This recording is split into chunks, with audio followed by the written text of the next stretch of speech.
6:15.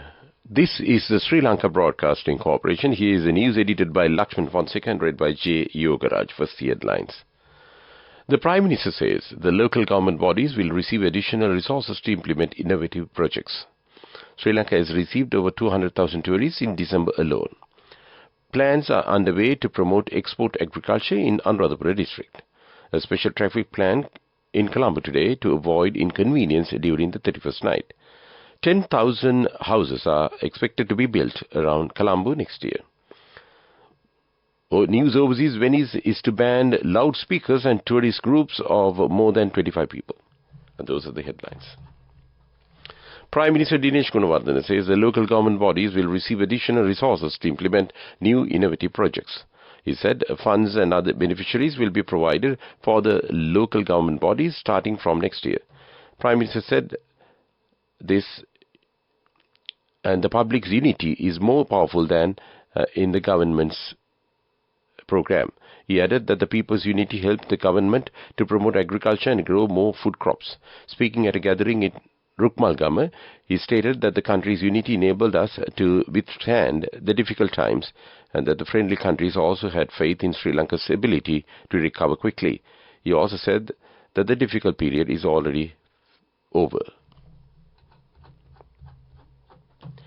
Sri Lanka has received over 200,000 tourists in December alone. Sri Lanka Tourism Development Authority stated that 14,76,951 tourists visited Sri Lanka between January 1st to December 28th. The total number of tourist arrivals to Sri Lanka between January 1st to December 28th currently stands at almost 1.5 million. Minister Harin Fernando said the original target that the government had set in January was to reach 1.5 million tourist arrivals by the end of 2023. Sri Lanka recorded 719,978 tourist arrivals in crisis hit 2022.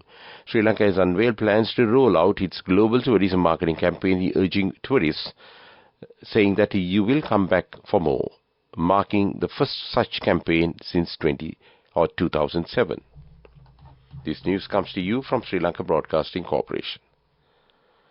Anuradhapura District Secretary Janaka Jayasundara has instructed all 22 divisional secretaries to pay more attention to promote the cultivation of export crop varieties in their divisions. He said the majority of the people in the districts are farmer families belonging to low-income earning category. He said support of the Export Agriculture Department and the Sri Lanka Mahaveli Development Authority will also be taken to promote export crop varieties. The district secretary said arrangements have been made to grow pepper, cinnamon and areca nut, TJC mangoes and so plantains initially at divisional secretariat level, including the zone Mahaveli H. According to him, 180,000 cinnamon plants, 34,000 pepper plants, 10,000 areca nut saplings and 20,000 TJC mango saplings have been distributed among farmers. A special traffic plan has been deployed by Sri Lanka Police today in order to avoid inconvenience during the 31st night. The operation mainly focused on Peta, Slave Island and Kolpiti areas. To facilitate the public coming from the major entertainment events scheduled in Colombo tonight, several parking slots have also been arranged to park vehicles, including a special shuttle service arranged by the Sri Lanka Tourism. The police said the Acting Inspector General of Police has received directives to senior police officers and police OICs to develop a comprehensive security program ensuring the safety of the participants. Additionally, traffic officers will also be deployed to manage potential traffic congestion effectively. 10,000 houses are expected to be built around Colombo next year. Minister of Housing and Urban Development Prasanna Ranatunga says the houses will be provided to urban residents, including low-income families. The minister mentioned that nearly 6,500 of these houses will be used to resettle the low-income people living in the Colombian suburbs. He said that 6 out of 11 housing projects which have been planned for this are being implemented with the assistance of the government of China. Minister added that the government has constructed 14,611 housing units so far under the government Colombo Urban Regeneration Project, and 11,269 families have been resettled already. And that's local news. The main news story is brought to you by Sinhala. 44 Sri Lankans who were in different prisons across the United Arab Emirates have been pardoned by the royal order. The Ministry of Foreign Affairs of the United Arab Emirates has formally conveyed to the Embassy of Sri Lanka in Abu Dhabi that these Sri Lankan prisoners received pardon by the royal order, and they have been pardoned to mark the occasion of 52nd National Day of UAE that fell on 2nd December. The pardoning of the Sri Lankan prisoners comes in the wake of President Ranil Wickremesinghe's recent visit to the UAE to attend the COP28 and in the context of the strong bilateral relations between Sri Lanka and UAE. These 44 Sri Lankans who have received the royal pardon will be repatriated to Sri Lanka by the government of United Arab Emirates in due course.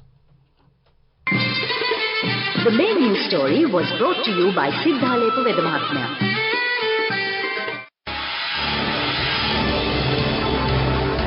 This is Watchlight. The Mahaveli Authority cautioned the public against entering rivers due to strong currents resulting from the overflowing reservoir. The authority said that the recent heavy rains in the central hills of the country have led to 8 reservoirs, including with the Victoria, Ranthambie and Randenigala reservoirs reaching full capacity. As a precautionary measure, all sluice gates across the various reservoirs, including the 6 at the Lunukambehara reservoir, have been opened. A spokesman of the Mahaveli Authority emphasized the dangers associated with the heavy currents, adding that there is a significant risk of people being sucked into the sluice gates. And that was Watchlight.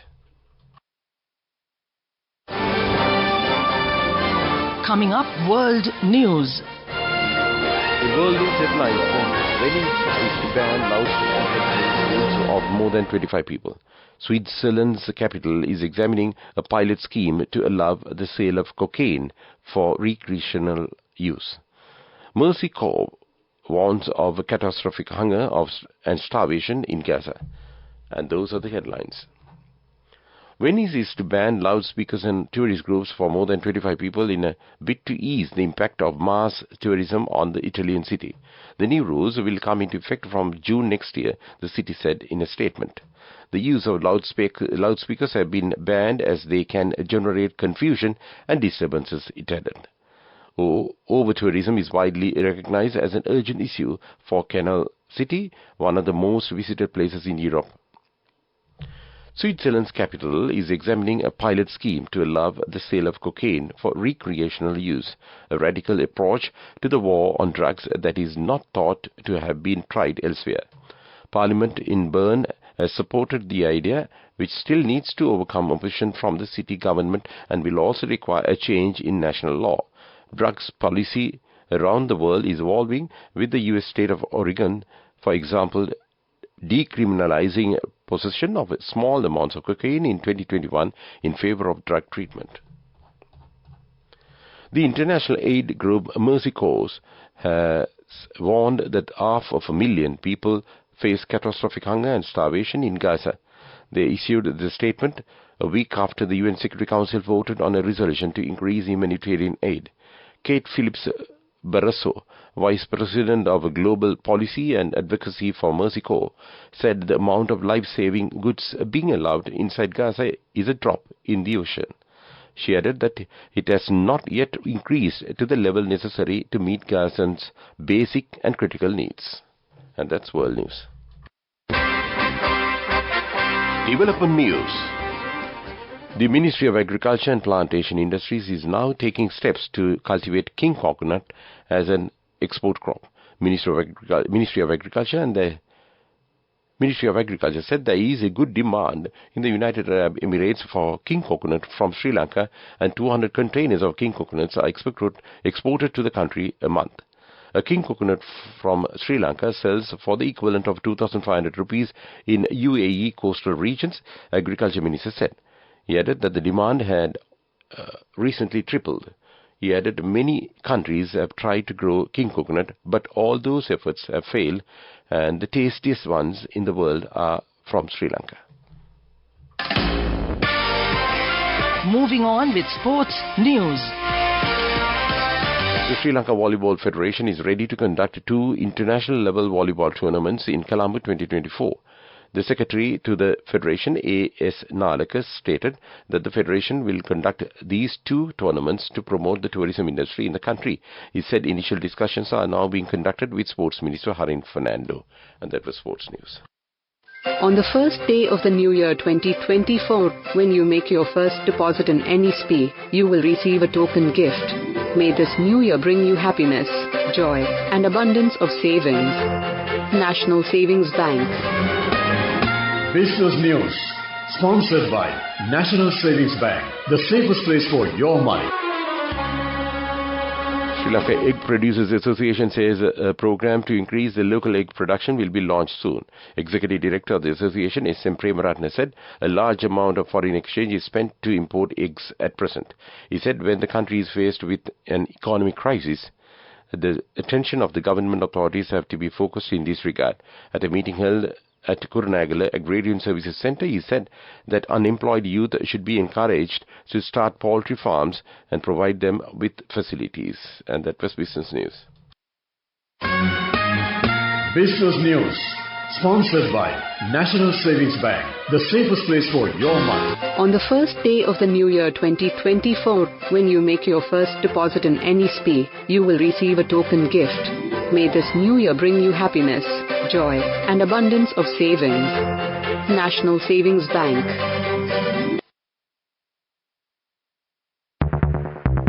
And now in economic news. The Sri Lankan Tourism Development Authority says only trained and certified safari jeep drivers would be permitted to enter the Yala National Park from January 1st, 2024. The safari jeep drivers with licenses issued by the Wildlife Conservation Department will only be allowed to transport guests into the national park. The SLTDA said the decision has been taken to improve wildlife tourism in Sri Lanka. And that was economic news. Weather report. The Met Department says showers or thundershowers will occur at times in the eastern and rural provinces in Polonnaruwa, Matale, Nuwara and Hambantota districts. Several spells of showers will occur in northern province and in Anuradhapura and Kandy districts. Showers or thundershowers may occur at several places elsewhere of the island after 2 p.m. tomorrow. Fairly heavy showers above 75 millimeters are likely at some places in western, Sabarakamu, southern and Uva provinces and in Ampara and Batticaloa districts. Misty conditions can be expected at some places in western, Sabarakamu and central provinces during the morning hours too. And that was the weather report. To wind up this news broadcast, let's look at the main points once again. The Prime Minister says that local government bodies will receive additional resources to implement innovative projects. Sri Lanka has received over 200,000 tourists in December alone. Plans are underway to promote export agriculture in Anuradhapura district. A special traffic plan Colombo today to avoid inconvenience during the 31st night. 10,000 houses are expected to be built around Colombo next year. Venice is to ban loudspeakers and tourist groups of more than 25 people. With that, we conclude this morning or evening news broadcast rather. And it's back to Shagi Dabari to keep you company with the rest of the programs this Sunday evening.